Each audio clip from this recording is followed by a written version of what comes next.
Pourquoi t'as commencé le hockey en fait? Alors moi c'est un sport familial, ouais. Du côté de ma maman, tout le monde joue au hockey.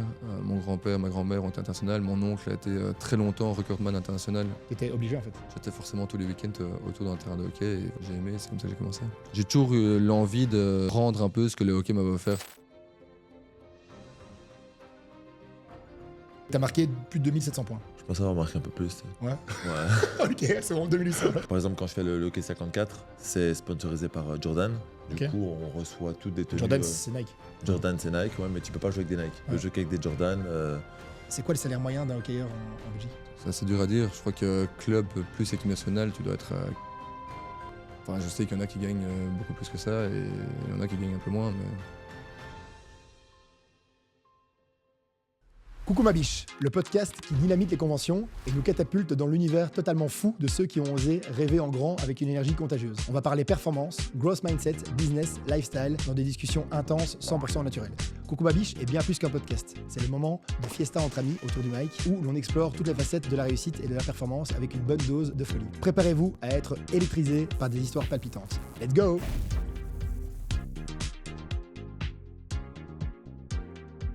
Coucou ma biche, coucou ma biche, coucou mes biches. Bienvenue dans Coucou ma biche.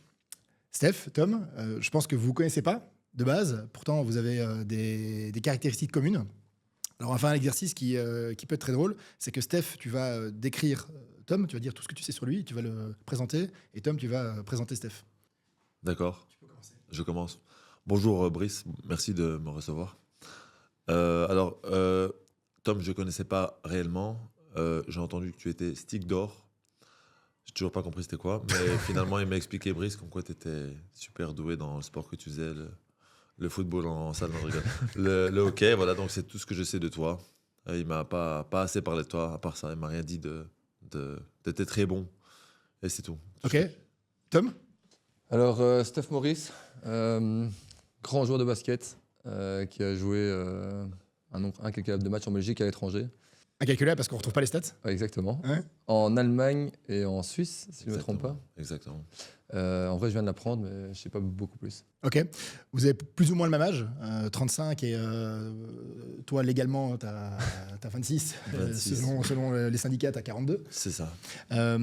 Comment c'est possible qu'en Belgique, en sport de haut niveau, vous ne connaissiez pas les autres joueurs, sachant que c'est un petit pays et sachant que Bruxelles est aussi une sorte de village? Comment c'est possible qu'il n'y ait pas de communauté qui rassemble les sportifs de haut niveau et que vous ne connaissiez pas comme ça?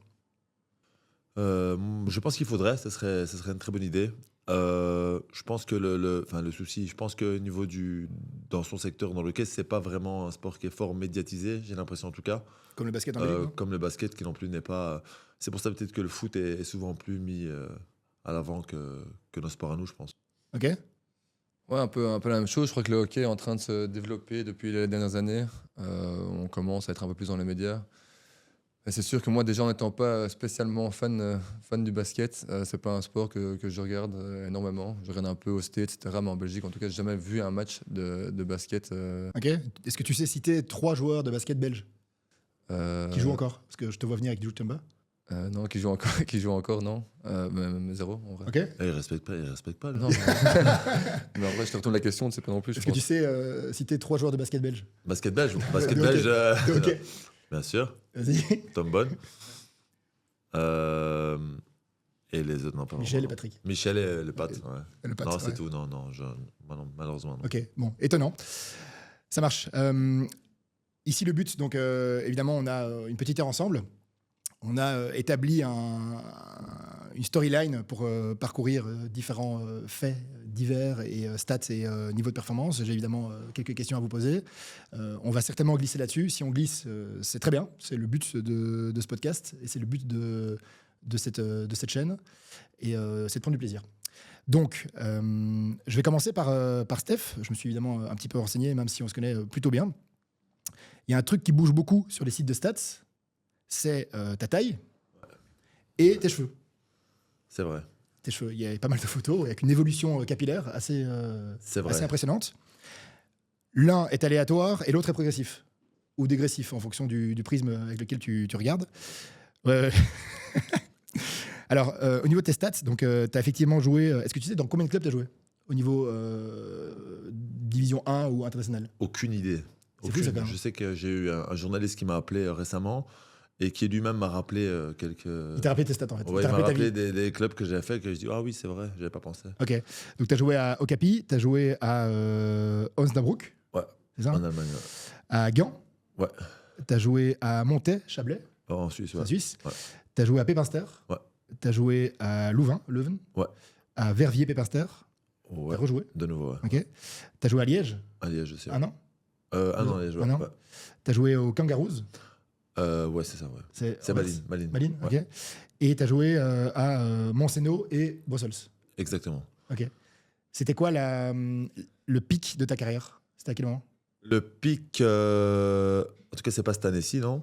C'est, je pense que c'était en Suisse, ouais. En Suisse ou à Louvain. Ok. Suisse, Louvain, là, j'étais très, très bien.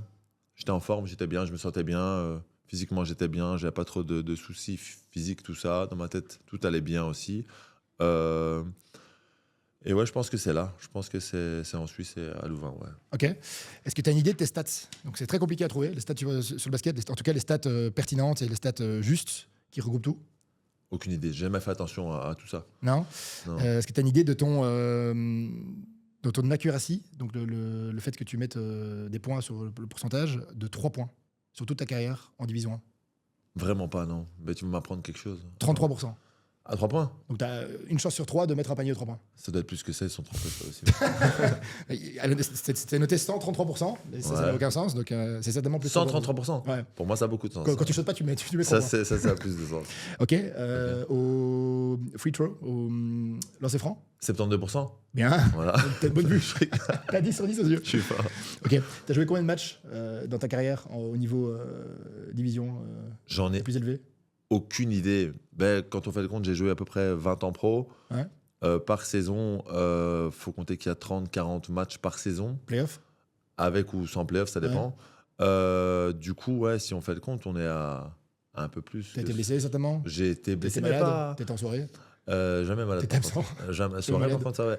Non, j'en ai aucune. Je sais pas du tout. J'ai jamais fait le calcul, mais je vais pas t'inventer. Je sais pas. Ok, est-ce que tu penses que t'as plus de sélection que Tom? Sachant que Tom a 2-3 ans en moins que toi. Plus de matchs joués. Je sais pas le rythme. Comment ça marche chez vous? J'ai aucune idée. Nous, c'est aussi 25 matchs par saison en club Ouais. et plus ou moins la même chose en équipe nationale. Non, j'en ai plus que lui alors, ouais. Ok, bon, t'as 365 matchs.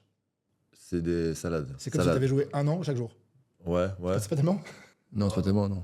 C'est plus que ça, c'est Ouais. impossible. Ouais, écoute. Ouais. T'étais sur quel site là? Bah, j'étais sur le site de référence des statistiques belges pour Ok. le basket.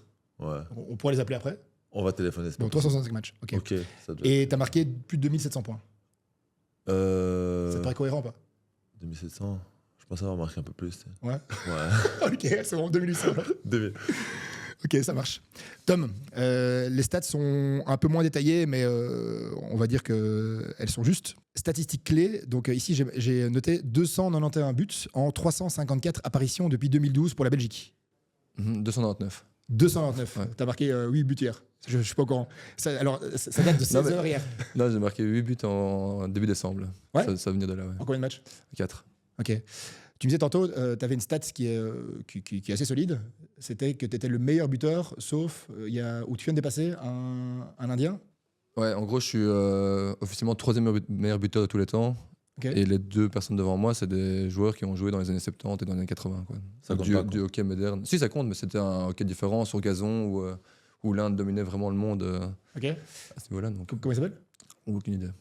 Ok. Donc c'est un gars qui dominait le monde au hockey et il est inconnu. Mais les années 70, ouais, je regardais pas le hockey. Je disais tantôt, c'est un peu comme Will Chamberlain. Ça te parle ou pas? Moi, un Là, petit t'es peu. censé dire comme Moi, oui. ça va, oui. c'est Ok, ça. ok. Will Chamberlain, c'est le gars qui mettait 100 points par match. Il avait tous les records, c'était en 1960 ou... Ça doit être ça, ouais. C'est quoi le gap? Qu'est-ce qui te reste pour justement le surpasser? Oh, c'est impossible. Je C'est crois qu'il impossible? ouais, impossible. Je crois qu'il Pourquoi? a 500 goals, un truc comme ça. Moi, je suis à bientôt 300. Il me reste 2, 3, 4 saisons à jouer. Donc, Ouais, ça va ok. être chaud. On va essayer de pousser. Hein. Ouais. Ok. Donc, sauf si tu... Parce que lui, c'est en division 1. Non, lui, ça, c'est international. Ça, c'est international, pur. Donc, c'est pas en division 1. Ok. Donc, si je dois compter tous les goals que j'ai marqués en club en plus, ouais, je dois être à. Je sais pas, peut-être 500 goals en plus. Ouais. 500 dollars en plus. Ok. Toi, tu as un palmarès également au niveau de certains trophées, certaines médailles. Donc, tu es médaillé d'or aux Jeux Olympiques de Tokyo en 2021. Mhm. Tu es champion du monde en 2018 à Bhubaneswar. Bhubaneswar, Bhubaneswar, merci. en Inde. Ah, c'est en Inde. Ok. Tu es champion d'Europe en 2019 à Anvers. Et tu es pour la 3e fois stick d'or. Donc là, tu as reçu ton stick d'or cette année. Ouais. C'est ça? C'est quoi le stick d'or? Il faut expliquer. Le stick d'or, c'est comme le soulier d'or au foot. En fait, c'est les joueurs et les coachs qui votent pour le jour de la saison. Ok. Et donc, voilà.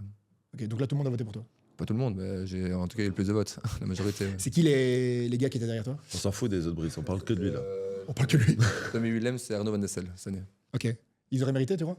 Ouais, surtout que là, c'était.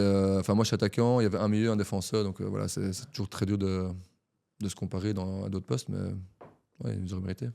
Ok, ça marche. Pour apprendre à se connaître ici, parce que c'est aussi le but, j'aimerais qu'on fasse un jeu que j'affectionne. Moi, j'aime beaucoup les jeux. On va faire le True Lie. True Lie. 3 histoires, 2 vraies, 1 fausse. Évidemment, pas dans cet ordre-là, vous choisissez l'ordre. Tu vas expliquer tes histoires à Tom, et Tom va deviner l'histoire fausse. Okay. D'accord. Et tu vas évidemment un peu détailler si elle est marrante. Si on estime, Tom et moi, qu'elle est marrante, tu vas l'étayer. D'accord. Et Tom va faire pareil tout à l'heure. D'accord. Tu laisses commencer? Tu veux que Tom commence, c'est ça? Non, je veux que tu commences. Ouais, moi, je peux commencer, comme ça, tu Ouais. réfléchis un peu. Ouais. Bien vu, Tom. Alors, j'ai plusieurs fausses dents. Il y a un jour, j'avais un match à Gand et j'ai pas fait gaffe et j'étais à Genk. Je me suis trompé dans mon GPS. Et j'ai déjà raté 2 matchs officiels parce que j'étais mal organisé. C'est quoi mal organisé? Ouais. T'as glissé la veille, quoi. T'as glissé la veille. Non, il y a une fois, il y a eu des problèmes de transport. Enfin, 2 fois problème de transport, en Ok. gros. Tu les as? La première, rappelle-moi la première, s'il te plaît. J'ai 2 fausses dents. Ok, d'accord. Ouais. D'accord.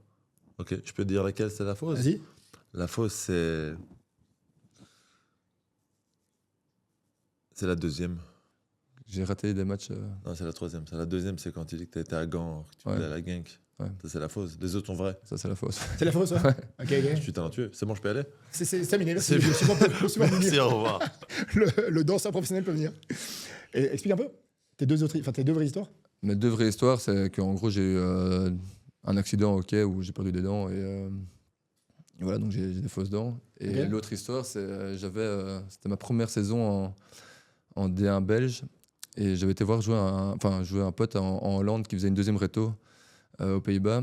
Et le samedi soir, on a décidé d'encore rester boire un verre. Je me suis dit, en fait, je vais partir le dimanche matin. Et le dimanche matin, grève des trains, j'avais pas de permis. Donc, je suis jamais arrivé au match. Ok. Et l'autre histoire, c'est un match avec l'équipe nationale où j'avais donné rendez-vous à un gars, Gerd Etterbeek, pour partir aux Pays-Bas pour jouer le match.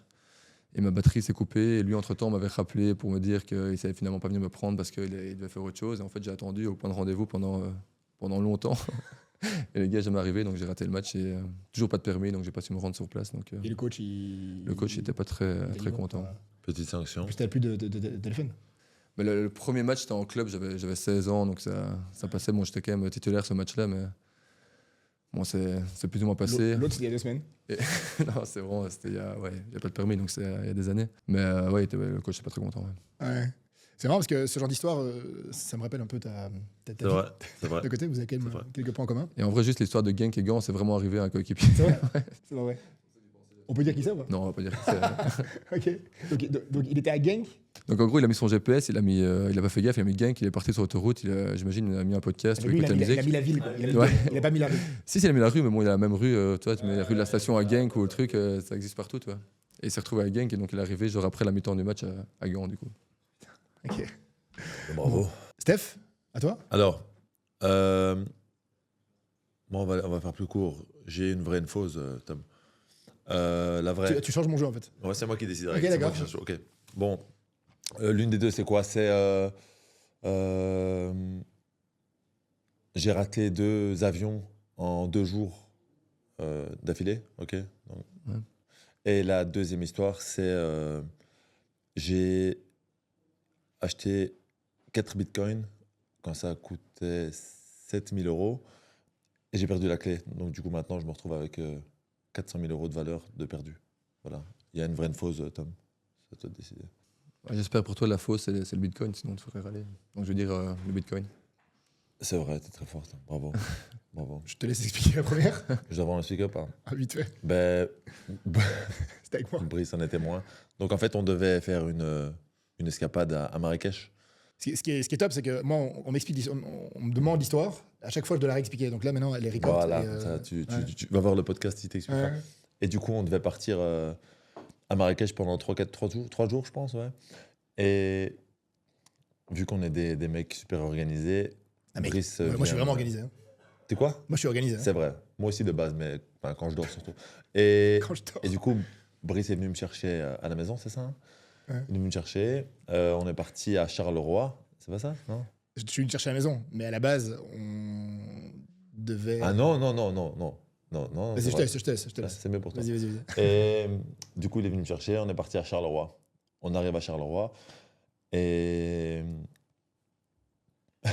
on rentre dans l'aéroport et tout. On passe tout. On boit un petit café tranquille. On est bien et tout. Et puis, tu vois, Brice, vu que Brice est quelqu'un de stressé, tu vois, quand les gens font la file pour rentrer dans l'avion, moi, j'attends, je fais le mec, je fais Brice, attends, laisse-les, comme ça, on n'attend pas debout, on rentre en dernier, tu connais et tout. Il me dit, vas-y, terrible. On attend comme ça, boum. On voit qu'on est les derniers, on rentre. Lui, il arrive, il donne son passeport et tout. Et puis, c'est à mon tour. Et moi, je sors ma carte d'identité, je tiens. La femme, elle me dit, passeport. Je lui dis, je te téléphone, si tu veux. Je lui dis, c'est passeport. Elle me dit, non. Je lui dis, c'est bon, c'est bon. Elle me dit, passeport. Je dis, ah non, passeport, je ne l'ai pas pris. Elle me dit, bah, tu le prends pas, tu prends pas l'avion. Et je dis, mais non, c'est pas possible. Elle me dit, mais si. Je dis, vas-y, laisse-moi, je m'arrangerai là-bas et tout. Elle dit, je veux bien. Tu viens. Elle me dit, je veux bien, mais si jamais je te laisse partir d'ici, on va avoir une petite amende, ok, mais là-bas, ils vont te mettre au cachot. Du coup, le cachot au Maroc, c'est pas le cachot ici. Donc, j'ai dit, écoute, ok, on va annuler. Du coup, on sort de l'avion. Et là, On fait tout le chemin, en fait. on refait tout le chemin à l'envers comme des Mongols, sachant qu'on avait fait quelques blagues à des gens, si tu te souviens. On avait raconté quelques conneries à des gens en passant.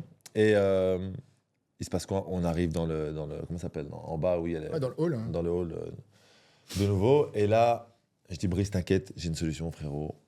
Je prends le téléphone, je vois qu'il y a un vol le lendemain à Amsterdam, à 6h du matin. Du coup, qu'est-ce que je fais? Brice, il me dit quoi? On repart à 6h. Je dis oui, t'inquiète et tout. On repart. Du coup, on appelle une amie à nous qui vient nous chercher à l'aéroport. Elle nous dépose à la maison parce qu'on devait laisser la voiture de Brice à l'aéroport parce qu'on revenait sur Charleroi 2 jours après. Tu comprends? Du coup, on laisse la voiture là-bas. On part. La nana vient nous chercher. Elle nous dépose à la maison quelques heures. Après, de base, Il faut expliquer. j'ai un ami. Moi, je devais dormir 2 heures. C'est genre, il était minuit et demi et on avait l'avion genre à 5 heures. On devait être là 2 heures 1h30 à l'avance. Donc, on devait repartir. Vu que c'est 2 heures de chemin, on dormait 2 heures. Et là, je dis, écoute, Steph, qui était rentré chez lui, là, je vais éteindre mon téléphone pour dormir 2 heures. Soyons sûrs du plan demain. Moi, je me réveille à 1h50 et je viens te chercher. Il dit oui. Je dis ok, putain. Donc là, je me réveille à 1h50 et là, je vois qu'il m'a écrit. Et il me dit, ouais, finalement, viens pas là, va chez ce gars. Je te laisse continuer. C'est vrai. De base, il devait chercher un gars en voiture, avec sa voiture, prendre un gars, le ramener chez moi, et puis le gars, il nous déposait à l'aéroport. Histoire que le mec nous dépose à Amsterdam, et nous, quand on revient à Charleroi, on prend sa voiture, on rentre. Sauf qu'il se passe quoi? Sa femme, elle m'appelle à 1h50, elle me dit, Steph, il s'est battu avec des policiers, il est au cachot. Je dis, c'est pas vrai. J'appelle Brice, frérot, l'autre mongol, il s'est battu avec des policiers, laisse tomber, viens chez moi, on va s'arranger. Il vient, on prend la voiture, on prend une voiture, boum, on roule jusqu'à l'aéroport d'Amsterdam.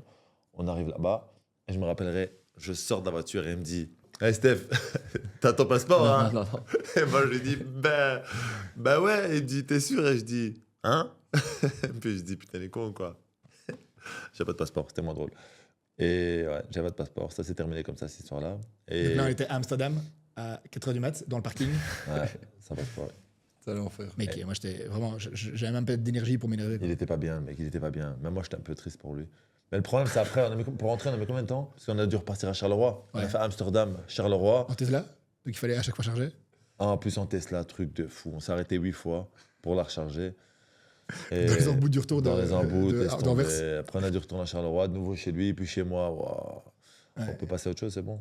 On peut passer à autre chose. Mais c'est mieux. Merci les gars. Donc là, si on fait un peu de deep dive sur quelques éléments liés à votre vie, à votre sport et finalement à votre business, parce que ça reste un business pour vous, c'est la manière de gagner de l'argent et de faire carrière. C'est quoi la relation que vous avez ou que vous avez eue avec les sponsors? au niveau basket et hockey, qui sont des sports moins médiatisés. Comment ça se passe au niveau des sponsoring? Toi, Tom, je sais que tu avais, ou tu avais quelques initiatives ou quelques sponsors, quelques partenariats. Il y a Turso, c'est une marque que tu as co-brandée ou que Ouais. tu as, Exactement, c'est une marque de hockey de stick. co-brandée, Ouais. que tu as co-créée? Ouais, Ok, exactement. explique un peu. Ben, en gros, j'avais été jouer en Inde et le gars avec qui je partageais ma chambre faisait ses sticks en Australie, etc. Et puis j'avais eu l'idée de ramener ces sticks-là en Belgique et d'être un peu les importer en Europe. Ok. Et puis de fil en aiguille, on s'est dit, mais en fait, on va créer notre propre marque. Et du coup, c'est comme ça que Turso est né en 2015, Ok. 2016. Comment tu as fait? Ben, trouvé en des gros, à la manufacturiers, base, des j'étais producteurs? juste l'égérie de la marque. C'est Dodia qui s'en occupait. Et puis, on a racheté la marque avec mon beau-père et mon manager. Et donc, depuis lors, on... Donc là, tu es toujours owner de la marque? Ouais. Ok. C'est pas, il y a pas aussi un partenariat avec Decathlon ou avec Non. Donc c'est Non. vendu où? C'est vendu dans un magasin de hockey partout en Magasin de Belgique. hockey. Ouais. Ok. Ça marche? Ouais, ça marche pas mal. Ouais. Ok. Tu Bah, vends ça combien reste de assez sticks par an? petit. On vend 5000, je dirais. Ok, 5 000 sticks par an. Par rapport à combien de joueurs? Belgique 30 000 en Belgique. 30 000. Non, 50 000 en Belgique. Non, on a 50 000. 50 000, ok. T'as Il y un a partenaire- 5 000 qui sont écoulés. Il y a des sponsorings, il y en a qui sont vendus. Il y a Ouais. des sticks sales, il y a plein de trucs. Ok. Et ça, c'est créé en Belgique, Sinon, c'est créé au Pakistan. au Pakistan, ok. Qui est un très bon pays de hockeyeurs. Ouais, surtout à l'époque. À l'époque du gars qu'on connaît pas, Exactement. mais qui est incroyable. J'avais le monde. Tu as eu des partenariats avec des vélos. Mhm. Là, tu es sponsorisé par Canyon, c'est ça? Ouais. C'est quoi le lien? C'est un gars de mon club de hockey qui travaille pour Canyon qui m'a un jour proposé de faire un échange avec un vélo. Ok. Ça. Tu as dit oui. J'ai dit oui, forcément. Pourquoi pas, bien sûr. Magnifique J'adore les marque. vélos. Ok. En plus, Tom Bonen, Exactement. il y a évidemment des gens qui se trompent. Moi Chandon, ça c'est un sponsoring aussi que tu as. Ouais. Donc aussi, c'était un ami à mon beau-père qui était représentant de Mouette. Et puis, Toujours via en fait. là, en l'occurrence, c'était via. Après, parfois, il y a des marques qui m'appellent directement ou qui contactent mes managers. Et, T'as un manager? ouais. Ok. À full time ou. Non, C'est quoi, ça dit c'est une petite partie. Il a une boîte qui s'appelle Verhulst, enfin qui s'appelle The Friends maintenant, by Verhulst. Et c'est une boîte d'event et une petite partie qui fait un peu dans le sponsoring. Ok. Et lui est de spécialisé joueurs dans les joueurs de sport ou... Il n'est pas spécialisé dans les joueurs de sport, c'est juste que dans les sportifs. C'est juste que il a plein de contacts avec l'event et les trucs. Et donc, du coup, chaque fois, il me met en relation avec certaines boîtes. Ok. Tao? Ouais. Ok. Ça Alors, change de moi Chandon, qui est un peu moins festif, et Tao, plutôt healthy. Ouais, c'est une marque belge qui essaie de se développer, qui se développe incroyablement ces dernières années et qui a mis beaucoup d'énergie et de temps dans le hockey sur gazon. Et donc, Ok. je représente Tao à ce niveau-là. Ok. Tu es également Géo, une sorte de Géo Club Med, vous êtes organisateur, tu as créé ton bootcamp, c'est ça? Ouais, pas C'était vraiment quoi, job, mais- C'était quoi l'idée derrière de créer ton Ben, camp? en gros, j'ai toujours eu l'envie de rendre un peu ce que le hockey m'avait offert. J'ai toujours rêvé de donner aux jeunes du temps et de manière de s'entraîner que j'affectionne. Et puis avec mon meilleur ami, on a décidé ça il y a 10 ans de créer en fait des stages de hockey auxquels on aurait aimé participer plus jeune. Tu vois. Ok. C'est C'est quoi la se dire- différence avec les autres? C'est juste que c'est ludique, il y a plein de matériel, des trucs gonflables, plein de styles d'entraînement différents, où on investit énormément dans le matériel pour apprendre et pour s'amuser, parce qu'on croit énormément qu'en fait on apprend énormément en s'amusant et pas en étant tout le temps Ouais. focus. Ok. Et donc on a créé ça il y a 10 ans, et voilà, ça marche bien aujourd'hui. On était en Allemagne, on était en France, on est un peu en Espagne, et on est dans une trentaine de clubs partenaires. Tu arrives à exporter tes. Ouais. Ok. C'est un peu comme Justine Hénin qui a fait son club d'entraînement ou... C'est un peu différent parce que nous, on Ok. se focus pas vraiment sur des talents, etc. Donc c'est vraiment ouvert à tout le monde. Et on organise en fait des stages de hockey pendant les vacances scolaires, quoi. Donc c'est pas un truc de haut niveau comme Justine Hénin faisait où tu vas aller chercher le mercredi après, mais tu fais des entraînements particuliers ou des trucs comme ça. C'est vraiment des stages de hockey pour enfants entre 4-5 ans et 14-15 ans Ok. pendant les vacances scolaires. Donc le but c'était aussi de répondre à la demande. Ouais. Le hockey est en plein essor. Je crois qu'il y a 4-5 ans, il y a quand même eu une explosion des inscriptions, peut-être un peu moins maintenant. Il y a 10 ans, ça a vraiment explosé. Ouais. Et maintenant, voilà, on est passé quand moi j'ai commencé le hockey à 30 000 adhérents à peut-être 60 000 aujourd'hui. Et, Ok. Pourquoi tu as commencé le hockey en fait?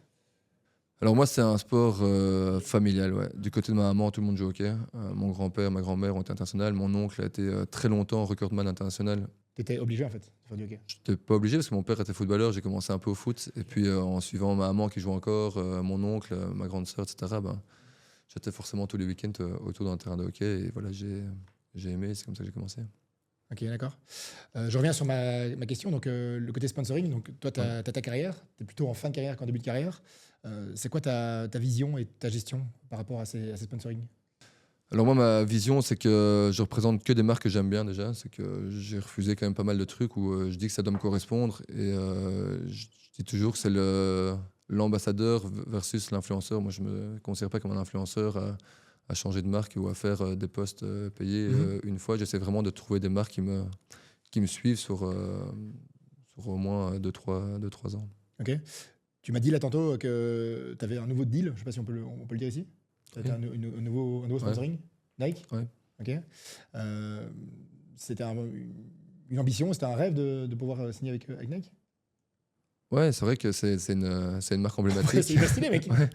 C'est une marque emblématique et ils commencent dans le hockey cette année. Ouais, Ok. ils créent leur stick, ils font une gamme un peu poussée. Et voilà, moi, j'ai signé avec eux uniquement pour les chaussures. Donc voilà, je commence maintenant. J'ai pas encore joué avec, donc là, ce sera une nouvelle histoire. J'ai signé avec eux pour 3-4 ans, donc c'est intéressant. Bon, allez, perso, ça serait un rêve de signer avec Nike ou une grosse marque comme ça. Mm. Ok. Steph, relation avec sponsoring, trouver des sponsoring, t'es appelé, t'es appelable. Alors, en parlant de Nike, moi j'ai eu Nike pendant 5 ans quand j'étais à Ostende. Et franchement, c'est le top. Hein. Comme c'est ce que tu disais, c'est un peu le rêve de. Enfin, moi, je m'en suis rendu compte quand je suis parti d'Ostende, quand j'ai signé à Alost. Là, j'ai eu Yartazi. Quand tu passes Ouais. de Nike à Yartazi, c'est un autre monde, hein, rien à voir. C'est foot, non, à la base, Yartazi? Ouais, de base, c'est foot. On avait des trucs, rien à voir. On dit Yartazi ou Jartazi? Je sais pas, un des deux, On sait mais pas, ok, les on Flamands sait pas. disent Yartazi en tout cas, tu vois. Ok. Voilà, donc Yartazi. Yartazi, voilà. Ok. Mais non, du coup, dans le basket, c'est souvent le club qui est sponsorisé par une marque, ou bien Nike, ou bien Adidas, ou bien Jaco, ou des marques un peu comme Ouais. ça dans chaque club. Et on n'a pas vraiment le droit de mettre autre chose que une autre marque, par exemple. Par exemple, quand je fais le hockey 54, c'est sponsorisé par Jordan. Du Ok. coup, on reçoit toutes des tenues. Jordan, c'est Nike. Jordan, c'est Nike, ouais, mais tu peux pas jouer avec des Nike. D'accord, make Tu sense. vois, tu peux Ouais. jouer qu'avec des Jordan. Voilà. Mais sinon, dans le basket, c'est souvent des partenariats. On reçoit on fait des petits deals avec des spas, des salles de fitness, des trucs comme ça. Mais Ouais. tout ce qui est vestimentaire, c'est souvent une marque et c'est le club qui est sponsorisé. Et nous, en tant que joueurs, c'est très rare qu'il y a. Ouais. Il y a quelques joueurs qui sont sponsorisés en équipe nationale par Puma, par exemple. D'accord. Mais c'est à peu près tout. Il n'y a rien d'incroyable, en tout cas. Est-ce que tu as déjà entendu des histoires où personnelles où des joueurs refusent des sponsors? Non, enfin ça dépend. Ouais, des petits sponsors, oui, mais bon, quand tu es un Nike ou un truc comme Puma, Nike ou quelque chose comme ça qui vient toquer, bah, tu refuses jamais, quoi. T'acceptes, en tout cas, tu acceptes directement, c'est sûr. Ok. Au niveau de la gestion de carrière, le but de faire tout ça, c'est évidemment de gagner sa vie, d'une façon ou d'une autre. On est dans deux sports qui sont incroyables mais qui sont pas spécialement médiatisés sur la partie, en tout cas sur la Belgique. C'est quoi le salaire moyen d'un hockeyeur en Belgique? Au niveau, Moyen. Au niveau national, au niveau division 1. Ouais. Franchement, moyen, ça va vraiment pas être élevé. Il y a combien de pros déjà? Il y a combien de joueurs pros Ouais. à 100%? Une trentaine, je dirais. Une trentaine. Ouais. Ok. En Ils sont vrai, tous même belges? ceux qui sont. Ouais, non, les étrangers qui jouent en Belgique, je les compte pas. En gros, il y a ceux qui jouent en équipe nationale qui doivent être pro maintenant, mais il y en a beaucoup qui ont une activité à côté quand même, ou qui, après l'équipe nationale, commencent directement un autre job. Ok. Toi, c'est 100%. Là, aujourd'hui, on est tous à 100%. On a entraînement tous les jours, donc on sait vraiment pas faire autre chose. Ouais. Mais le salaire moyen, ouais, il est pas intéressant. Je crois qu'il faut plus se diriger vers ceux qui sont pros et à mon avis, je C'est quoi dirais le salaire moyen d'un pro? d'un pro, c'est assez dur à dire. Je crois que club plus équipe nationale, tu dois être à 4-5 000 net. 4-5 000 net. Ouais. Par Ça, an. c'est le salaire moyen de ceux qui sont plus ou moins pros, je dirais. Après, c'est encore, enfin, c'est pas de tabou, mais je connais pas beaucoup de salaires, c'est pas rendu public. Donc, Ah non, vous en parlez pas? bah, avec nos tout proches, on en parle un peu. Ouais.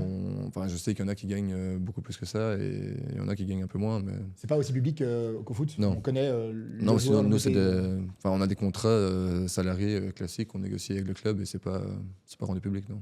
Ok. Steph?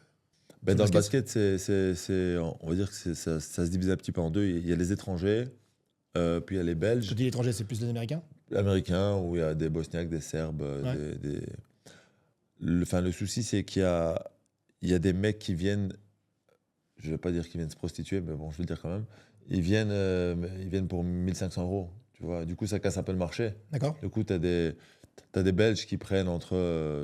Tu veux quoi? Il y a des gens étrangers qui arrivent en division 1, Exactement. ils acceptent des salaires ridicules. Voilà, que toi, tu n'accepterais jamais. Tu vois. D'accord. Et quand ton agent négocie, il te demande un contrat à 80 000 €. Et c'est la faute de qui, ça? C'est la faute des agents ou c'est la faute finalement des clubs qui ont des budgets pour... Ben, c'est la faute des mecs qui viennent et qui acceptent des contrats à 20 000 € la saison. Ok, mais son agent, s'il en a un, il a pas d'agent, peut-être. Ouais, souvent ils ont un agent, ouais.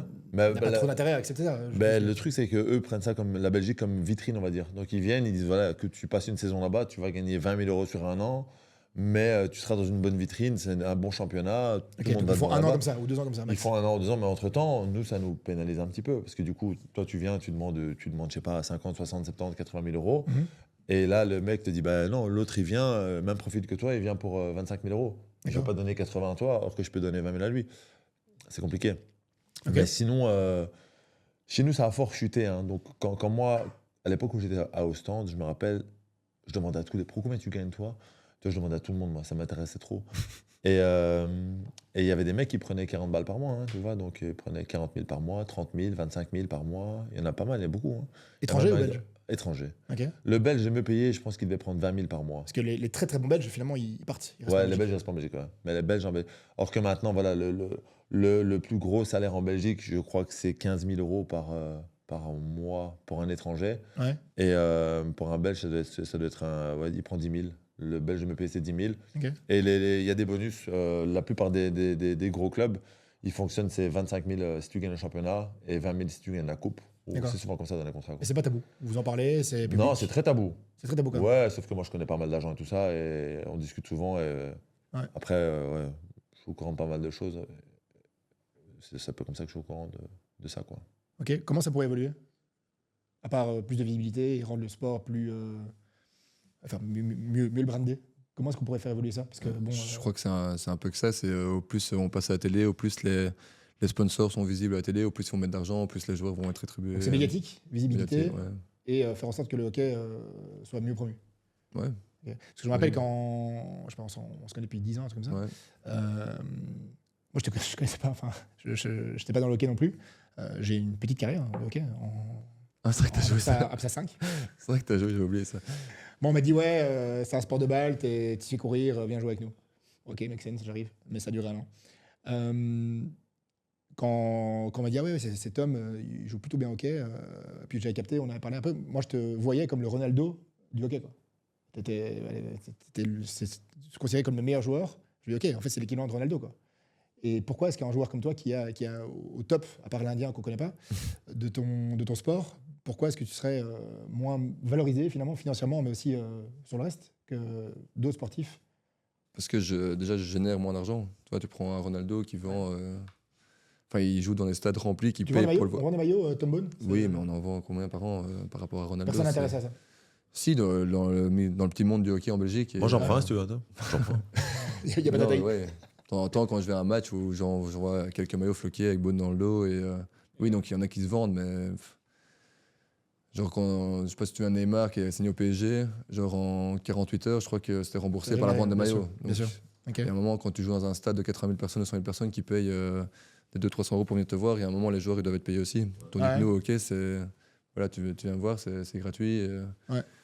Ah, c'est pas payant les entrées. Non, juste les playoffs en championnat, voilà, tu payes ta qualification de club et tu peux venir voir le match. Quoi. Parce qu'en Ok. fait, on joue sur le même terrain que là où les jeunes s'entraînent ou un truc. Il n'y a pas de stade réellement dans les clubs. Ok. Ok. J'avais un petit jeu justement par rapport à tous ces contrats, tous ces clauses. J'avais noté des clauses de contrat. Le but du jeu, c'est de dire vrai ou faux. Ok. Faux. Exact. Merci. Un point. Donc, il y a une clause, on appelle ça une clause spatiale. Donc, il y a un joueur qui avait une clause interdisant les voyages dans l'espace, car il souhaitait quitter la Terre lorsque c'était possible. Vrai ou faux? C'est des couilles. Pardon, c'est pas Il faut vrai. dire vrai ou faux. Faux. Il y a certainement des enfants qui vont regarder ça. Faux. Je vais dire vrai, tu l'aurais pas inventé quand même, c'est pas possible. Je peux vraiment inventer les trucs. Vraiment, je suis très fort. Moi aussi, il est loin, mec. Je suis très loin. Non, ouais, faux, ça me paraît trop absurde. Non, elle est vraie. Elle est vraie. Ouais. Donc, c'était Stefan Schwartz à Sunderland en 99. Et il avait une clause interdisant donc, les voyages dans l'espace, parce que lui, il voulait vraiment quitter la Terre. C'est un Américain? Stefan Schwartz. Un Allemand? On ira vérifier. on ne se prononce pas. Clause anti-morsure. Donc, après plusieurs incidents, le contrat de Luis Suarez au FC Barcelone incluait une clause pour éviter des morsures aux adversaires. Vrai ou faux? Ouais, c'est vrai. C'est pas de vrai, ça. Ouais, c'est vrai. Ouais, Ouais. ouais. C'est pas incroyable, ça? Ouais, ça m'étonne pas. Ça peut, enfin, on trouve ça normal, quoi. Non, c'est un vampire, tu vois ça. Un vampire. Clause Lego. Donc, c'était en Angleterre. Il y a un joueur qui exigeait une maison par an. Il disait, donc voilà, moi, chaque année, je veux une maison. Le club lui construisait des maisons en Lego, faute de précision dans le contrat. Vrai ou faux? Faux. Vrai, c'est énorme. C'est vrai. Bah non, bah, c'est pas vrai. C'est hein. vrai. Ça, t'aurais pas pu inventer. ça, Giuseppe possible. Reina. Giuseppe Reina. C'est dans quel pays, ça? Pepe Reina, mais c'est c'est aussi un. en Angleterre. C'est pas Pepe Reina, Giuseppe Reina. Ok, Après, je pensais que peut-être qu'on c'était. l'appelle Pepe Reina, Ouais. mais c'est Giuseppe Reina. Donc, il recevait des maisons en Lego. C'était en quelle année, Je sais pas ça quelle taille. En 96. On ira vérifier, Steph. Clause de soirée. Ça, c'est Ça, on vrai. connaît. Je suis bon, là, vas-y. Ronaldinho, au Brésil, pouvait sortir 2 fois par semaine sans restriction. Donc c'était dans l'autre sens. Il avait, lui, négocié des sorties. C'est vrai. Ouais, Ouais. Est-ce que c'est une clause intelligente selon vous? Ouais. bien Ouais, sûr. évidemment. Bien sûr, très intelligent. Clause tracteur. La Juventus devait fournir 2 tracteurs au père de Keane lors de sa signature à 14 ans. Ça n'a aucun sens. Est-ce qu'elle est vraie ou elle est fausse? Elle est vraie. Tu dis fausse? Ouais, moi, je dis fausse. Tu dis Elle est vraie? vraie. Elle est vraie. Elle est vraie. Où tu prends ces informations? Mais c'est plus facile de trouver ça que vos stats, les gars. Clause de rémunération express. Un joueur en NBA a gagné 308 000 $ après avoir joué seulement 8 secondes grâce à une clause dans son contrat. Vrai ou faux? Vrai. Enfin, sauf. Ouais, vrai. Ça doit être possible, quoi. Pourquoi? Comment c'est possible? Parce Il a joué 8 secondes, il a gagné 300 000 $. Je sais pas, une Ouais, il devait ouais. monter sur le terrain juste. Ouais, ou Il être montait titulaire, sur le ou terrain. truc. Ouais, donc en fait, il devait effectivement, donc il devait jouer 67 matchs sur la saison. Et il était à 66, c'était le dernier match. Et il s'était arrangé avec le coach pour dire voilà, moi, je suis quand même blessé, mais laisse-moi jouer quand même 8 secondes. Donc il est Ouais. rentré et il est sorti. Ah, le manager, il était pas content. 300 000. Ouais, 300 000. pas mal. Ah ouais, le manager 300 000. sportif, il a été écoute. Est-ce que vous, dans votre métier, vous avez des clauses un peu plus loufoques, anecdotiques, un peu folles où vous avez entendu ça? Non. C'est très carré. Est-ce que toi, tu as déjà vu sur ton contrat? Ou alors c'est ton Non. manager qui gère ça? Non, non, ouais, j'ai vu sur mon contrat. Non, j'ai rien de. Rien d'incroyable, rien de marrant. Rien Rien de... d'incroyable, ça veut dire que tu peux faire n'importe quoi à côté ou ça veut dire qu'il y a Oui, enfin. un non, y a gentleman rien. agreement pour rester Ouais, c'est ça, correct? on est plus là-dessus, ouais. Ok. Moi, j'avais pas mal de trucs comme ça que j'étais pas au courant. Par exemple, j'étais Mhm. pas au courant que je pouvais pas faire de ski. Interdiction de Quand tu faire dis du que t'es pas ski. au courant, ça veut dire quoi? Bah, moi, je lisais pas mes contrats, mec. Moi, j'avais un agent. C'est Tom qui disait. C'est Tom qui lisait pour moi. Mec, moi, j'avais un agent. Moi, j'arrivais, je signais, je disais c'est bon, tu vois. Ok. Et après, tu sais bien, après quelques années, tu lis un petit peu, tu vois. Tu peux pas faire de ski, Ouais. pas de patinage sur glace. Ok. Un jour à l'os, j'ai pris une amende de 350 € parce que j'ai mangé un durum avant un match. Et comment il Ouais. vérifie ça? Bah, c'était un match télévisé, je suis avec mon durum dans la salle, à Alost. Ok. Ouais. Le manager, il m'a dit t'es beau, toi. Je dis quoi? C'est un match télévisé, tu viens avec un durum? Je dis bah, j'ai faim, mec. Il m'a dit ok, 350 €. Je dis ah, ok, qu'est-ce que je fais? Je Ok. peux le terminer, j'ai fini. À ce prix-là. Ouais, sinon, il y a des. Ouais, Ok. il y a quelques clauses. Enfin, moi, personnellement, rien d'incroyable, mais il y a quelques clauses que j'ai déjà entendu Ok. parler. Bon, pas aussi fou que ça. Rien d'incroyable comme ça. Pas de Ok. tracteur et pas de morsure, non. Autre jeu, mythe ou réalité? C'est dans la même veine, mais c'est pas orienté contrat. Le basketball a été inventé aux États-Unis au début du XXe siècle. Mythe ou réalité? C'est un peu le mythe qu'on a en tête. Le basketball, la NBA, c'est américain. À mythe. Ouais, mythe. Ok. Il vient d'où alors? Je sais pas, un pays asiatique. non Alors, vous pouvez dire mythe, mais du coup, il faut. Je sais pas, un pays asiatique ou un truc. Non, Ah, c'est asiatique? ouais. Ou c'est le baseball qui vient de là. Je sais plus. Non. Hein? Je sais pas, mais pas de. Donc, le basketball a été inventé par James Naismith en 1891 au Canada. C'est, Pas loin. on va dire l'Amérique, mais c'est pas trop loin. Donc effectivement, c'est un mythe. C'est pas américain de base. Les joueurs de basketball doivent obligatoirement mesurer plus d'1m80 pour être en division nationale. Comment tu mesures, toi? 85. Ça va, t'es bon. C'est bon, tu peux bien jouer. Tu vas bien. Mythe ou réalité? Non, mythe, non, il est plus petit que ça. On est un peu petit. Qui ça? Comment ça s'appelle Un le NBA? numéro, Il y en a plein, mec. Dis-moi le plus petit. Un G Bugs, ça. Oui, bien sûr. Ouais. Voilà. Ok, effectivement, évidemment, mythe. Boxy Box, il mesurait combien? 60, même pas. Hein. 65, je crois. Ah ouais, trop ça. Il dunkait Ah, en plus. Hein. Easy. Hein. Ouais, il y a une détente incroyable. Ouais. Il dunk mieux que moi. Les balles de hockey sur gazon sont fabriquées à partir de coquilles de noix de coco. Ah, plus maintenant, non. Peut-être à l'époque, mais non, maintenant plus, c'est bouchon de liège, je crois qu'il y a dedans. C'est quoi? Du bouchon de liège, je pense. Bouchon de liège. Dans les bonnes balles. J'en ai une avec. Le mec, il est organisé. Je suis incroyable. organisé, bien sûr. En bande organisée. Ça, c'est une mini, ça. C'est quoi ça? C'est une mini, je crois. Ah, c'est celle de mon fils. Ah ouais, Donc, certainement. T'as déjà vu une balle de hockey? Ah, vous jouez avec des balles si dures, vous? C'est Ah ouais. abusé. Hein. Non, mais quand il dit qu'il a perdu des dents. Ah, c'était avec une balle? Ah Ah, ouais. mec. Mais mec, change de sport, t'es un fou, quoi. Mais il va bientôt changer. Dans 2-3 ans, il va faire du Ah golf. ouais, je sais pas que c'était si dur, mec. C'est abusé. Hein. Ouais. Pourquoi ils font ça? Moi, quand on m'a dit viens jouer au hockey en APSA 22, là, j'ai dit ok, il faut faire quoi? Bah ouais, tu prends un stick, tu as un peu le sens de la balle, tu viens courir, on est avec des potes, c'est très sympa. J'ai dit ok. Puis je suis arrivé sur le terrain, donc le stick, je crois que je m'étais procuré un stick, j'ai acheté un stick, j'en sais rien. Si j'avais su, j'aurais pris un Turso avec le code Dumbone 20. Et puis j'ai vu cette balle. Vraiment, il m'a fallu vraiment 15 minutes pour assimiler le truc. Je trouve ça vraiment dangereux. D'ailleurs, le PC, explique un peu le système de PC. Alors, le PC, c'est ouais, une phase typique au hockey. C'est que dès qu'il y a une faute, comme dans le rectangle au foot, c'est tout, mais chez nous, c'est un demi-cercle. Ben, il y a une phase où tu as une balle qui est donnée de la ligne de fond en dehors du cercle. Ok. Et là, on peut slip. Enfin, nous, les pros, on slip, donc on peut tirer en l'air où on veut avec cette balle. Et tu as des joueurs t'as 4 joueurs plus le gardien dans le goal, qui sortent et qui défendent la phase. courir. Quoi. Donc c'est vrai quand on l'explique un peu comme ça paraît un peu absurde. C'est pour ça que tu joues en attaque, toi, tu veux éviter les dingueries. Non, parce qu'en plus, je suis sorterin maintenant, donc je sors en premier quand on a un PC contre les gars qui envoient des balles à 120 km/h. Bon, on est bien protégé. Vous avez des trucs? Moi, je sur sors sans masse parce que Ah, normalement, t'es beau, quand toi, tu. t'es beau, toi. Mais non, mais quand tu sors en 1, normalement, la balle, elle ne s'est pas arrivée en l'air, toi. Donc, Normalement. non, elle ne s'est pas arrivée en l'air parce que Bim le temps qu'il la stoppe et qu'il la tire vers, plus ou moins vers moi, bah, la balle, elle est Ok, mais genou, peut-être un peu L'un au-dessus. dans l'autre, tu peux quand même mettre un masque, non? Ouais, mais du coup, en Si tu fait, la on prends dans n'a le pas genou, le ça fait temps rien. on n'a que 40 secondes pour se préparer. Rien, mec. C'est ça qui est Ça, absurde. En fait. c'est une question. Dans le genou, là, je suis bien protégé dans le genou. Normalement, je sens rien dans le genou. Mais le problème, ce qui est absurde, c'est qu'on a que 40 secondes pour se préparer. Et du Ça coup, il va faut un vite. peu choisir. Quoi. Toi, tu mets coquille, un truc sur tes pieds, tes genoux et des gants.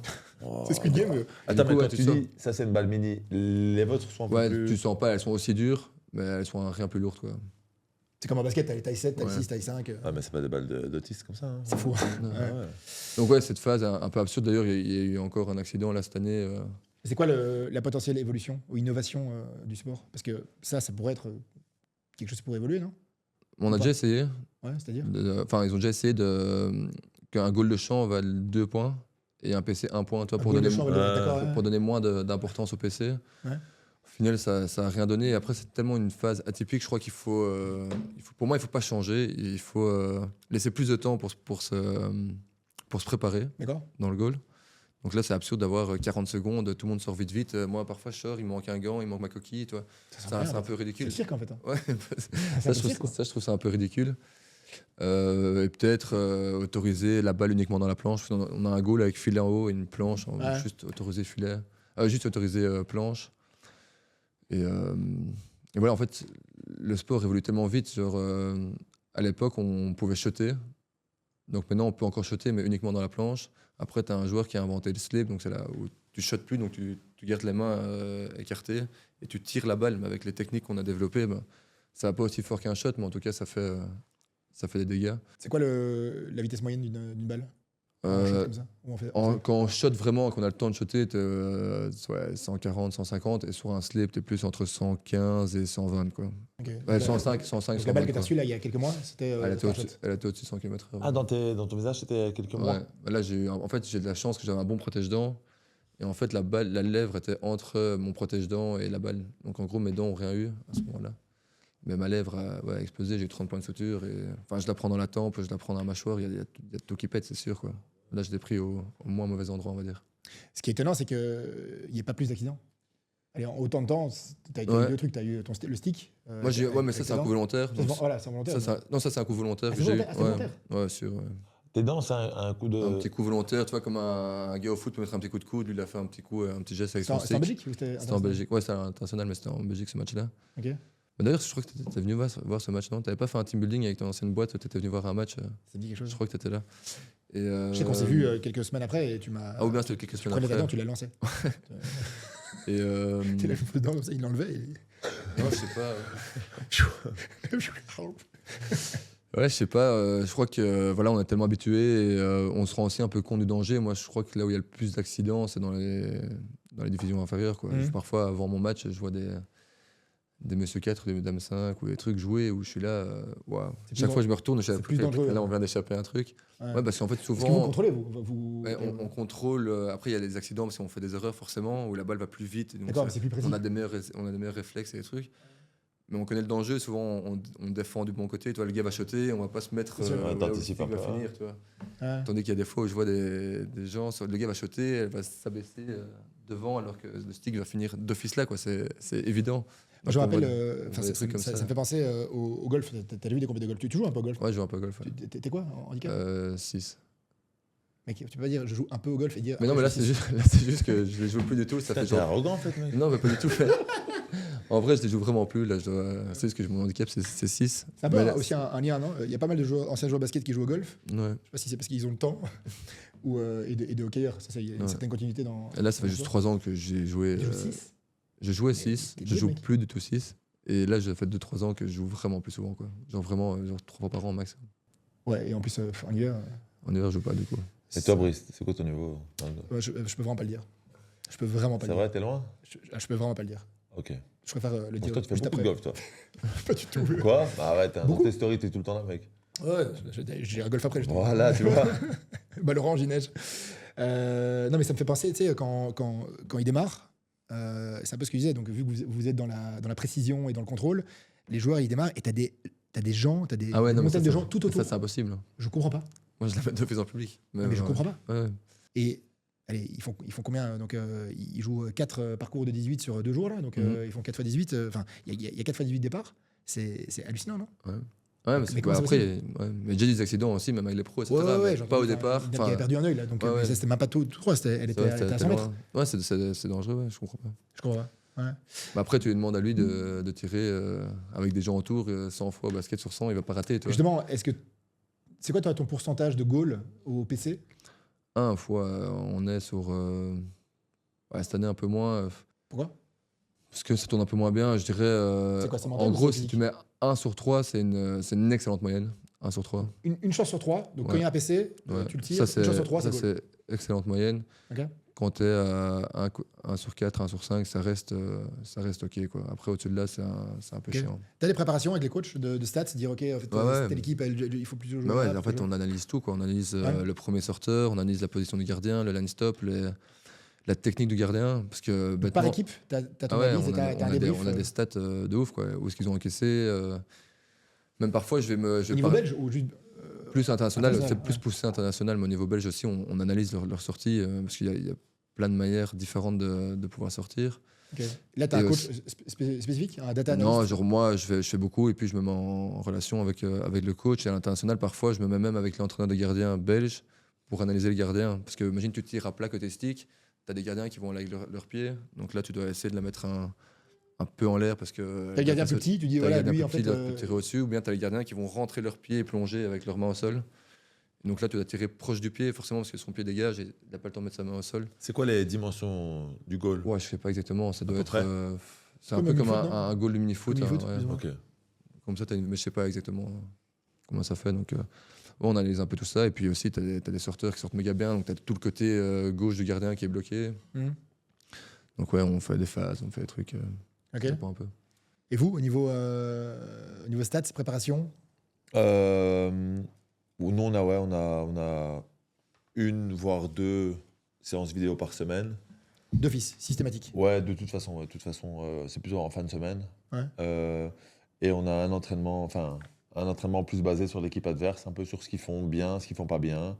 Et puis on reçoit plein d'informations sur leurs points forts, leurs points faibles, leur manière de Ok. jouer, ce qu'ils aiment bien, ce qu'ils Il aiment pas. y a un gars dédié dans le staff. Ouais, bien sûr, Ok. chaque équipe il y a ça. Chaque équipe, Ouais, ça aussi, on a pour tout ce qui est tactique de base, etc. Gestion, tout se passe à la vidéo maintenant. Ouais, Il y a des clubs où c'est un peu trop même, tu vois. Des clubs où c'est trop. d'accord. Trop, mec. Limite, il te dit, le mec à midi, ce qu'il a mangé, il te dit, c'est trop. C'est quoi la bonne balance justement entre, parce qu'on en parlait avant, les routines d'avant-match. Donc il y a des joueurs qui ont beaucoup de routines d'avant-match. Prends Rafael Nadal, il va mettre sa chaussette avec le sigle Nike bien aligné, il va mettre ses gourdes, il va changer de raquette parce qu'il a vu qu'il y a eu une éclaircie à tel moment. C'est quoi la bonne balance entre vos routines d'avant-match et est-ce que vous en avez? Toi, Tom, tu me disais que tu étais plutôt au feeling. C'est que Ouais. moins que tu as de routine, plus tu te portes. Ouais, parce que moi, je suis assez. Surtout maintenant, depuis que je suis papa, etc. Genre, si j'ai une routine, c'est de dormir 10 heures par nuit, mais que mon fils se réveille 3 fois, en fait, la routine est finie. Donc, tu vas déjà arriver à ton match en disant putain, ma routine, elle va pas. Ou bien, voilà, je suis un peu tête en l'air, j'oublie un truc. Donc, en gros, moi, je vais au feeling et je me dis jamais c'est ce que je fais juste avant le match qui va me faire bien jouer. Tu vois, je crois que c'est un état d'esprit que tu construis à plus long terme plutôt de me dire tiens, je mets d'abord ma chaussure gauche. Où je monte sans toucher la ligne du milieu. T'as pas une musique que t'écoutes dans ta voiture à fond, t'as pas une Non, playlist, non, t'as pas quelqu'un qui t'appelle, Non, t'as non. pas un slip un slip hors Non, bonheur. non, j'ai vraiment, j'ai rien quoi. Et parfois même, je change de. T'as pas slip, tu mets pas slip. Non, mais genre, Je vais à poil. C'est ça le non, mais routine. genre, même là, en Hollande, on a joué des matchs récemment et je suis dans le vestiaire, on est un peu en avance et je tente un grip, toi, ok, tu mets un grip au-dessus, Ouais. c'est quand il pleut, etc. Je tente un grip du gars à côté de moi, je dis, ah, mais c'est pas mal ce truc en fait, pourquoi je joue pas avec ça, moi, tu vois. Et lui, il rigole, il fait, je dis, en fait, je vais mettre ça maintenant sur mon stick et on verra bien alors que j'avais commencé le match, tu vois. Et donc j'ai juste changé de grip juste avant un match avec lequel j'avais jamais joué. Ouais. Et après, voilà, j'ai marqué 3 goals, c'est super, super un bon bien grip. mis. C'était un bon grip, Très tu vois. bon grip. Et après, lui, chaque fois qu'il me voit, il me dit putain, mais ton grip, cette histoire est incroyable. Alors que c'est une connerie, c'est juste que à ce moment-là, je sentais bien ce truc et je me suis dit en fait, ouais, il fait un peu froid, il pleut, il fait Feeling, humide, ouais. je vais jouer avec ça. Très c'est naturel, bien. très sauvage finalement. Peut-être. Toujours été un peu sauvage. Steph, toi, t'as des routines? Non, moi j'en avais très jeune, beaucoup. C'était quoi? Mais des dingueries, mec. En fait, moi, au plus je faisais attention, moi j'étais bon. Ok. Tu vois, par exemple, j'ai joué des finales de coupe en Suisse, mec. J'étais là à dormir à 22h, j'étais là, réveillé le matin, faire mon petit jogging, puis laisse tomber, mec. Ok. Et tu Ça trouves fonctionne la pas solution, pour c'est quoi? Comme à la Rodman, tu vas Ouais, tu vas jouer au casino à 2h du mat et tu te dis ok, on verra bien demain? peut-être pas le casino, mais ouais, je fais pas attention maintenant. Du coup, je suis tranquille. Je fais juste pas d'excès le jour avant le match. Ouais. Et je me sens très bien le jour du match, Ok. mais pas vraiment de routine pour moi. Mais c'est vrai qu'il y a des joueurs avec qui j'ai joué qui ils sont pas mal là-dedans. Ouais, comme tu dis, je suis sur gauche, après je suis sur droite, après petite prière, après musique, après. Chacun Ouais. dans son petit état d'esprit, un peu de. Histoire qu'ils se sentent bien, quoi. Ok. Je vais virer cette balle avant de le faire. Tu sais faire tourner la balle autour de ton doigt? Oui. Au-dessus de ton doigt? Ouais. Bah tiens, toi tu vas le faire avec celle-là, toi tu vas le faire avec celle-là. Ok. C'est possible ou pas? Bah toi c'est plutôt facile, non? Vas-y, Nick, tu le matos ici. Putain, il prend la caméra, ce sera incroyable. Tout cassé. C'est assuré, on a assuré, pas de problème. Je peux l'acheter pour moi? Alors toi fais gaffe s'il te En plaît. vrai, j'ai jamais réussi à faire ça. Non? Non. Vas-y, avec Je celle-là. me c'est suis vraiment impossible. entraîné, mais. Moi ça c'est impossible, tout est possible. J'ai vu un gars faire ça avec une bille. Avec une bille? Ouais. Ça coûte cher, ça? Ouais. Enfin je pense. Ah bah non, voilà, là ça montre. Impossible. Avec celle-là Ça va, ouais. là tu peux vraiment pas rater. Quoi. Ok, bah avec ça, c'est sympa. ça. Non, tu prends les contraintes du.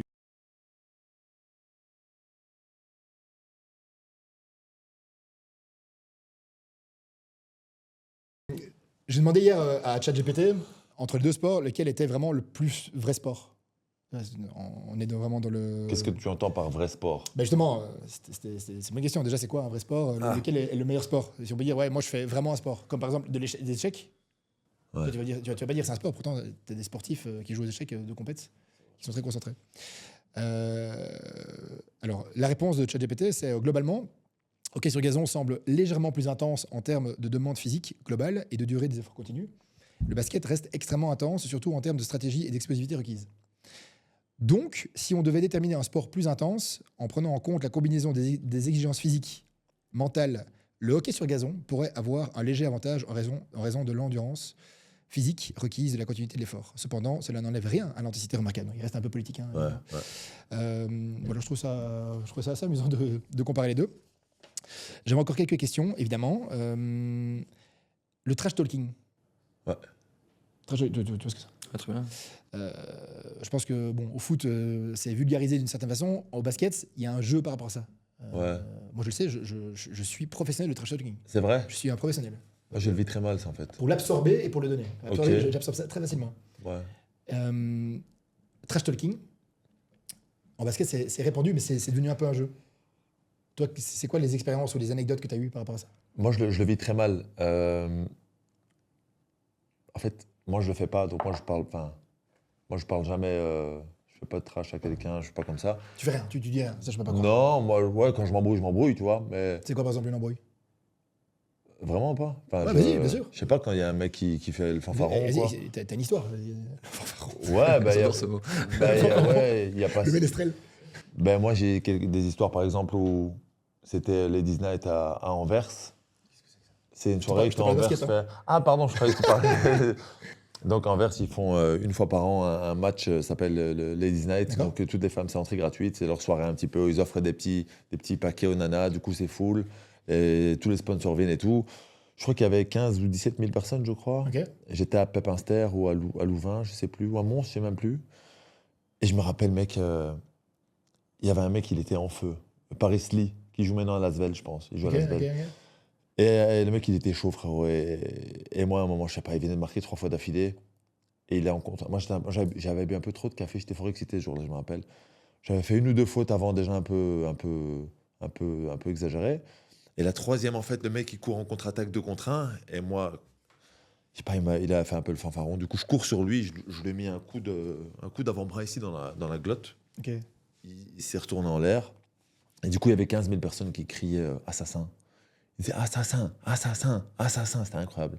C'est incroyable. Ouais, c'était incroyable. Ouais. Ok. Jamais. Et comment t'as vécu ça? Et ouais, ça m'a. Sur moi, j'étais un peu chaud. Après, enfin, je voulais pas montrer, parce qu'il y a des enfants et tout, je voulais pas montrer cette image-là. Mais sur le moment, ouais, je gère pas très très bien je m'embrouille un peu trop vite, moi. Donc moi, je parle pas mal à quelqu'un. Ouais, je parle mal, mais je lui dis comme ça, quoi. Mais toi, t'es considéré quand même comme un joueur hyper amical. T'es Ouais, apprécié. bien sûr, bien sûr. T'es hyper apprécié. Tous les gens te trouvent sympa, drôle, convivial. Bien sûr, mais quand il fallait endormir quelqu'un, c'était moi aussi qui faisais le truc, tu vois. Ça, c'était toujours moi qui. C'est toujours moi qui Ok. allait Tom, vers- en hockey, ça existe? Non, j'ai pas eu. Trash talk Ouais, ça existe. Moi, je C'est suis. quoi, par exemple Enfin, moi, je le fais pas. Je trouve qu'ils essayent par tous les moyens de sortir Ouais. de ton match. C'est quoi par exemple? Je sais pas, ils t'insultent. Ou Une histoire que t'as eue Moi, j'ai pas eu grand chose en termes de trash talking. J'ai eu une fois un joueur qui, pendant tout le match, je regardais même pas la balle, toi. Il me regardait que moi dans les yeux, il me donnait des petits coups, des Ok. petits bazars. T'as peut-être une touche? Et tout le match, je disais juste, gars, j'en ai besoin que de une et ça va être bon, toi. Donc, moi, je répondais juste gentiment comme ça, je souriais, je disais, j'en aurais besoin que d'une. Et c'était 0-0 pendant tout le match. Et genre, vraiment, à 3-4 minutes de la fin, je reçois évidemment une que je mets. Et donc là, j'ai un peu réagi envers lui. Mais en général, moi, c'est des trucs qui me donnent l'énergie en vrai. Ça te booste. Ça me booste. Si je me dis, OK, si jamais là, il doit faire une grosse faute ou si jamais il doit commencer à jouer à ce jeu-là, c'est que je suis dans sa tête et c'est qu'il essaie de me sortir du match vu que je l'emmerde ou que je suis assez bon. Tu vois. Donc moi, ça me donne de l'énergie. Donc en vrai, il peut essayer. Ça me dérange pas. Je trouve pas ça gay quand on fait ça. Je me dis pas, yes, encore un qui essaye. Ok. Ça te donne l'énergie, mais c'est pas excitant non plus. Non, ça me donne l'énergie dans le sens si vraiment il exagère, s'ils font des grosses fautes ou toi, s'il n'arrive plus à suivre. Quoi. Il y a un moment, tu vois, là, je dis OK, je suis par terre, au lieu de réagir et me dire Ouais. gars, tu fais pas ça, je dis OK, je reprends la balle et Ok. j'attends la prochaine fois. Quoi. On parle de fanfaron. C'était aussi une de mes thématiques. Est-ce que vous avez déjà eu des coéquipiers ou des coachs qui étaient soit très bizarres, soit qui avaient des attitudes un peu rigolotes, un peu loufoques, soit avant match, soit pendant les matchs et vous disiez, OK, en fait, Il est complètement allumé, lui. il est totalement allumé, mais on va gagner. Ouais. Il y a quand même des énergumènes comme ça. Ouais, Pas spécialement citer les noms, mais Moi, des petites histoires. j'ai un coach comme ça. Ouais. Voilà, je crois pas qu'il écoutera parce qu'il n'est pas francophone. Je vais pas dire son On nom non va, plus. on va traduire dans 32 langues. Et en gros, il y a une fois, il voulait toujours rester dernier dans le vestiaire. Toi, Il voulait quoi? rester dernier dans le vestiaire, toi, tout le monde partait. D'accord. Alors que moi, je prenais mon temps, j'allais à la toilette. Et je sais pas, il était un peu pressé ce jour-là. Et OK. il voulait que tout le monde se casse. Et en vrai, je reviens dans le vestiaire parce que j'ai oublié un truc. Et là, il est assis sur le banc, il est en train de se mettre des gifles vraiment dans le visage. Comme ça, je suis là. Excellent. J'ai plus jamais regardé le même œil. Ce jour-là, c'était fini. T'es un bon coach ou pas? Ça a été un bon coach. Peut-être je tu sais l'as pas pu quoi. regarder de la même façon après. J'étais la gars. Enfin, en plus, c'était un match pas spécialement important. Toi, c'était un match voilà, de la saison qui valait pas grand-chose. On n'était pas en finale des JO où je me dis, OK, là, il faut faut se booster, mais apparemment c'était son rituel. Et il y a plusieurs joueurs qui l'avaient déjà grillé en faisant ça. Et Il se motivait, en fait. il se mettait les ouais, gants. il lisait toujours, il avait toujours un petit livre. Il lisait toujours la même page, je crois. Et après, ils s'envoyaient des gifles et des trucs. Et j'étais là, Gifle-toi. j'étais là calme. Et puis ouais, j'ai aussi un joueur quand on joue aux Pays-Bas Ok.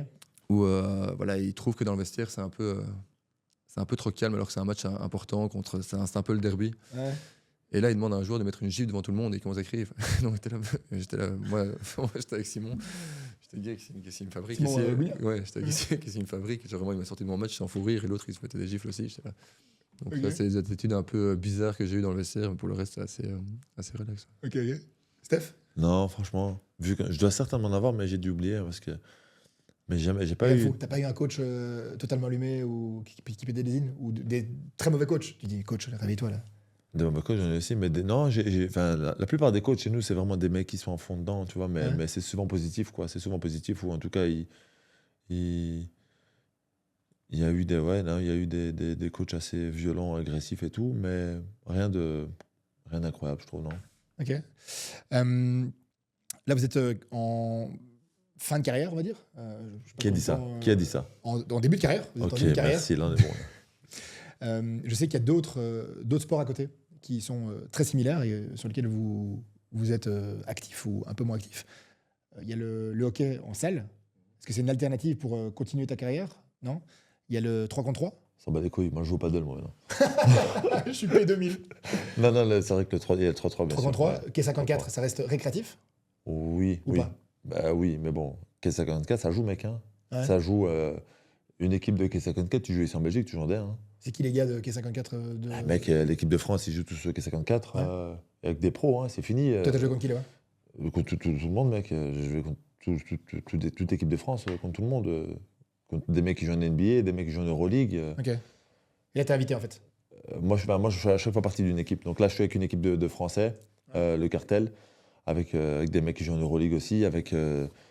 On a une équipe vraiment, c'est pas des joueurs de streetball ou de D2 ou de D3, Ouais. c'est vraiment que des pros, hein, avec des gars de Pro A, Pro B, et moi, tu vois. D'accord.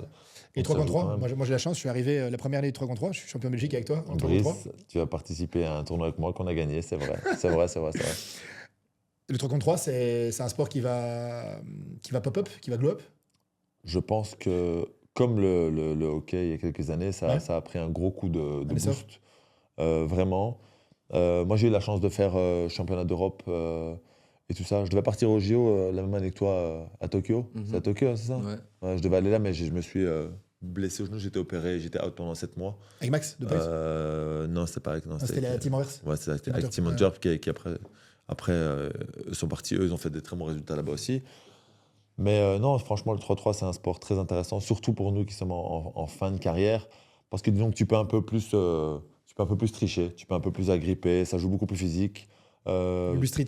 Plus street aussi. C'est un mélange de street et de lecture de jeux différentes. C'est quoi les compétences plus importantes là-dessus qu'il ne faut pas spécialement en basket full court?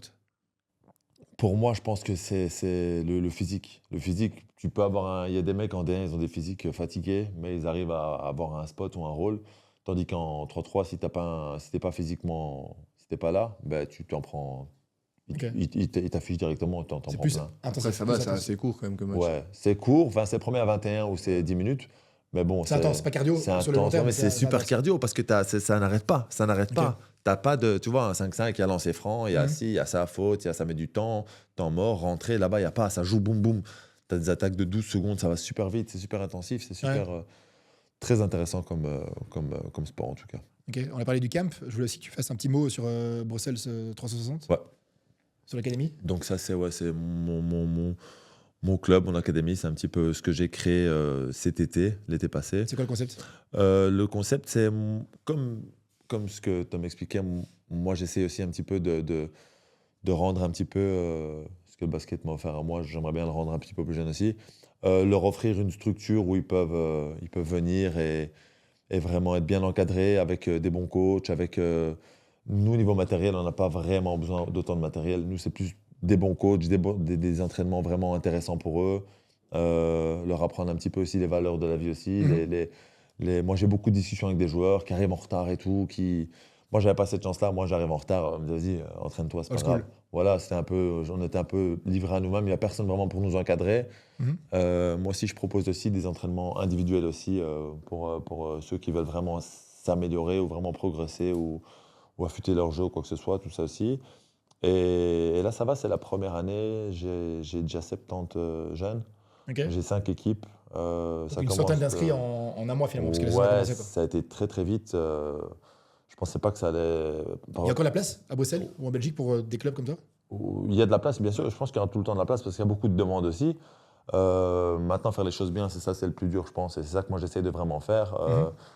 C'est pour ça aussi que moi, j'ai pas pris d'équipe première cette année parce que je voulais vraiment me focaliser sur les jeunes, vraiment tout mettre sur eux et vraiment leur donner une chance d'évoluer dans un club où ils sont bien mis en avant et qu'ils puissent évoluer tout en s'amusant aussi. C'est aussi ma philosophie à moi. C'est voilà, moi, je veux qu'ils s'amusent avant tout. C'est bien ce que je répète à chaque fois à mes coachs et aux membres du staff chez moi. Je veux que tout le monde s'amuse, mais je veux quand même avoir une progression. Donc je veux pas avoir des mecs qui viennent, c'est pas une cour de récréation non plus. Donc je veux qu'ils viennent et ils se donnent à fond, ils se boostent à fond Ouais. et ils progressent en même temps et ils s'amusent. Et là, je suis le plus content. Ok. On va bientôt arriver à la fin du timing. J'avais encore deux points. On va garder le point le plus mignon et... Non, on va se faire un gros câlin, évidemment, on va se faire des bisous. On va garder le point le plus mignon sur la fin. Tom, j'avais lu un titre, ou alors une manchette, c'était Les Allemands ne savaient plus comment ils s'appelaient. C'est toi qui as dit ça? Ouais. C'était quoi l'histoire derrière? En gros, c'est nouveau, il y a le match il y a un mois. En gros, il faut savoir qu'après les Jeux de Paris, il y a 7 joueurs qui ont arrêté. Ok. 2 joueurs qui étaient en pause. Donc en fait, on était de nouveau avec une équipe de jeunes et de nouvelle génération avec plein de nouveaux qui jouaient leur premier match ou qui était leur premier tournoi de 4 matchs à ce moment-là, pardon. Et on savait pas trop, on savait qu'on s'entraînait bien, on savait pas trop quel niveau on allait avoir. Et là, on joue un match de plomb, quoi, on se connaît pas, c'est des nouveaux joueurs et je crois Tout allait bien, quoi. Ouais, tout allait bien, on met 3-4-0 aux Allemands et à la mi-temps, alors que on jouait juste le plomb et j'ai effectivement dit cette phrase qui était un peu sortie de son contexte aussi, mais j'avais vraiment l'impression de voir les Allemands souffrir face à une équipe très très jeune de la Belgique et je crois que ça se voyait sur leur visage, c'était un peu frustré. Ouais. Ouais. Il y a des rivalités comme ça, connues ou reconnues avec certaines équipes ou des gars spécifiques où tu dis celui-là, j'en ai marre de le voir en fait. En général, quand je dis ça, c'est qu'il est assez bon. En vrai, il n'y a pas des joueurs où je me dis lui, je ne veux pas le voir parce que je l'aime pas. C'est juste que oui, tu as des équipes que tu préfères, contre qui tu préfères gagner. Genre, nous, à l'époque, on a mis très longtemps à battre l'Australie, par exemple, parce que c'était vraiment des gamins de merde, quoi. Genre, toi, c'est ceux qui ils avaient un peu les arbitres dans la poche, donc chaque fois qu'il y avait une faute, ils touchaient la balle ou ils te mettaient un petit coup d'épaule. Ouais. Et physiquement, ils étaient chaque fois plus forts que nous. Et jusqu'au moment où on a vraiment eu ce boom, on a dit OK, maintenant, time, on doit être plus grand qu'eux, plus fort qu'eux. Et quand on a commencé à les battre, là, ouais, c'était bon. Et depuis, C'était 7-8 quoi? ans, C'était ils nous ont un quasi déclic plus mental battus. finalement? Bah, on s'est un peu développé aussi, parce que moi, quand j'ai commencé en 2009, enfin en 2008 même, mon première fois que je jouais en 2009 contre l'Australie, c'était l'Australie qui avait plus perdu depuis, Ok. depuis des années. Je jouais contre des tours. Moi, j'avais 19 ans, j'étais pas fit. Et du coup, 7-8 ans après, on a un peu repris le dessus sur eux, et ça, c'était intéressant. Puis, ouais, tu bats les Hollandais, tu bats les Hollandais aussi, genre la génération de mon oncle, que j'expliquais qu'ils n'avaient jamais battu les Hollandais en tournoi. Et genre, en fait, on est la première génération à les avoir battus. C'était Dream Team en fait. Ouais. Et puis nous, à part cette année à Tokyo, ils ont fini devant nous. Ça fait quand même quelques fois où on les bat à des moments clés. Ouais. Demi-finale à Rio, on bat les Hollandais. C'était la première fois qu'on les battait en tournoi. En demi-finale des JO, c'était ouf. On les bat en finale de la Coupe du Monde. Et genre à ce moment-là, on a vraiment... c'était les Hollandais qui ont commencé à regarder la Belgique, comment on faisait, comment on s'entraînait, ce qu'on faisait bien. Alors qu'avant, pour nous, c'était toujours la grande Hollande, quoi. Et donc, on a réussi à changer ce mindset. C'est quoi le prochain gros tournoi? Coupe d'Europe maintenant en août. Voilà, c'est quand même un tournoi intéressant, mais le plus gros, c'est la Coupe du Monde l'année prochaine en Belgique. Ok. C'est Donc quoi tes pronostics? Mais je crois qu'on a une chance, vraiment une belle chance. Il y a quand même 2-3, à part la Hollande qui était championne olympique maintenant en 2024, l'Allemagne a perdu quand même pas mal de joueurs. Nous aussi, mais la manière dont dont on arrivait à reconstruire en si peu de temps, ça donne bon espoir pour le futur. Voilà, je crois qu'on peut faire quelque chose cet été, mais je ne crois pas que ce soit vraiment l'objectif ni des joueurs ni du coach. C'est évidemment, si on arrive, on va tout faire pour espérer gagner, mais le but, c'est vraiment d'avoir un produit, une équipe vraiment finie pour l'été 2026. Ce sera la Coupe du Monde en Belgique. C'est la première fois que la Belgique organise une Coupe du Monde. Ça va être dans un stade de plusieurs milliers de personnes. Ça va être Zumba Café, c'est n'importe quoi. Donc ça va être bien. Ça va être bien, ouais. C'était quoi ton GOAT moment, le moment où tu étais à ton prime de toute ta carrière? Ou alors, ça peut être un moment aussi un peu plus précis. Hein. C'est aujourd'hui, Tom. C'est aujourd'hui. Non, c'est vrai qu'aujourd'hui, je me sens assez bien. Je crois que dans le championnat, en tout cas belge, les 2-3 dernières années où j'étais 3 fois stick d'or, voilà, malheureusement, on n'a pas gagné de titre, mais j'ai marqué... j'ai battu chaque année le record de buts marqués en une saison. Tu battais ton record à chaque fois. Ouais. Et j'ai terminé la meilleure saison, c'était avec 54 goals en 22 matchs. Donc c'était quand même c'était une belle perf. Ouais, donc là, t'es bien dans ton corps. Là, j'étais bien dans ta tête. Ouais, c'est grâce à roulait. Thaïs. Grâce à Thaïs, grâce à mon fils. Peut-être je crois qu'il faut sentir bien dans sa vie sentimentale, dans sa vie familiale, etc. pour performer aussi. Voilà, après, je crois que j'ai eu des moments intéressants en 2013, en 2018 aussi pour la Coupe du Monde. Je crois que 2013, j'étais vraiment bien. Je crois que c'est la première fois aussi où j'ai explosé un peu au niveau international. Ouais. Et ton meilleur match où tu as marqué le plus de goals ou mon meilleur match, ça devait être. Mais je crois que l'un de mes meilleurs matchs, ça devait être récemment. Là, c'était le match où j'étais. T'étais en feu. J'étais en feu. Chaque décision prise était la bonne. J'ai marqué énormément. Après, c'était pas très important. Donc, ce que je retiens un peu, c'est Coupe du Monde 2018. C'était pas mal, je trouvais. Toute ta vie était bien, en fait. Non, parce que là, on parle de moments bons parce que, genre, moi, j'ai une histoire un peu difficile avec les jeux aussi. Parce que, genre, 2012, je me suis blessé avant. 2016, je me suis blessé. 2021, je me suis blessé. Et donc, en fait, tu parles des jeux, jamais j'ai réussi à performer au jeu au moment où il fallait à cause de certaines petites blessures. Tandis qu'à d'autres moments, j'ai été meilleur. Ok. Là, tu as ton fils, effectivement. C'est quoi parce que moi, ce que j'aime bien chez vous deux, alors on est amis, j'aime beaucoup. Merci d'être ami avec moi. C'est pas le plus évident. Je suis pas ton ami, mais vas-y, continue. On était amis. On était amis jusqu'à aujourd'hui. Vous êtes quand même accessible. Moi, j'ai pas mal de potes qui me disent j'ai fait le tournoi de Tom, j'ai fait le camp de Tom. Tiens, si Tom, fais-lui un bonjour. À Noël, je t'envoie une photo avec mon petit cousin, machin et tout. C'est quoi le message que vous voulez passer aux futurs petits joueurs, aux futures générations, à tous les gars qui vous aiment bien et surtout à ton fils? Qu'est-ce que tu as envie qu'ils sachent, qu'ils retiennent?